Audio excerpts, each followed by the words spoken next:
One of the first dilemmas you have to think about when making a 3D version of an old tile-based 2D game is how to handle the collision. For example, the very first obstacle in the first level of Bionic Commando is a barrel just in front of you. And you can't walk past this barrel, but if you use your arm, you can just swing right through it actually.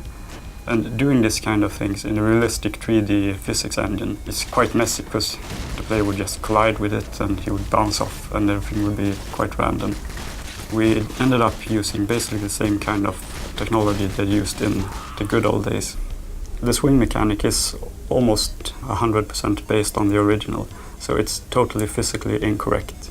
You always swing with the same angle, and when you jump off a swing, you always get the same speed, no matter what length your rope is or when you release in the swing. You always get the slightly upwards jump.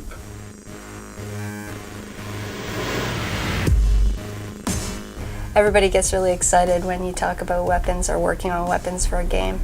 It's been a lot of fun with these weapons because, again, Jakob, our concept artist and art director, designed really unique weaponry. But again, they are very low poly, so we had to keep it simple and make sure the silhouettes actually became the most important part of the game so that each one looked uniquely different to the player while still being cool. We try to bring something fun for the players, that's for sure. The weapons in the original game, they weren't that well balanced. On area 5, which is probably like the third area that you clear, you get the rocket launcher, and then you use that for the rest of the game, except for the areas where you have to use another weapon. You can only, in the original, you can only bring one weapon into an area, and then you're stuck with that weapon. So we wanted to balance that out, make all the weapons useful in some way, always, and also encourage the player to use more, different weapons. So you bring all the weapons at all times. You have all the weapons with you. You can switch weapons at any time. Different weapons are effective against different enemies. Some weapons are, not effective at all, and then you need to switch to another type of weapon to take that enemy out.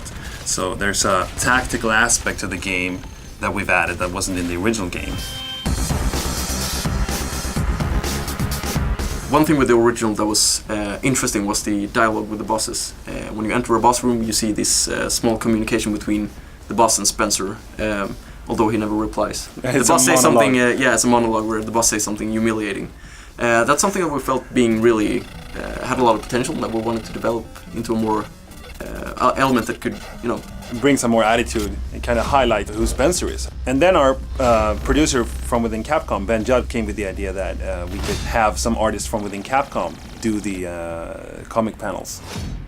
They actually managed to get Toshiaki Mori, which is this really talented artist. Yeah, illustrator artist. Quite well known. Yeah, I did the sketches for the comic panels, posing the characters in dramatic poses, really trying to get some sort of manic expressions. Yeah, really over the edge kind of expressions. And Mori-san did the renders, the fully rendered illustrations, which are shown in game and are incredible. In addition to the fact that you can play the single-player campaign by yourself, you can also play it together with a friend. There's no friendly fire. There's just kind of party playing crazy, busting through the levels, shooting the enemies. The behavior of the boss has also changed so that you are required to cooperate and really work together to exploit the boss's weak spot to beat it. So we had 2 people playing cooperative.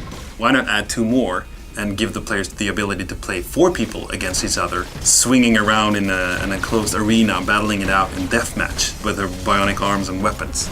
And it makes a great party game.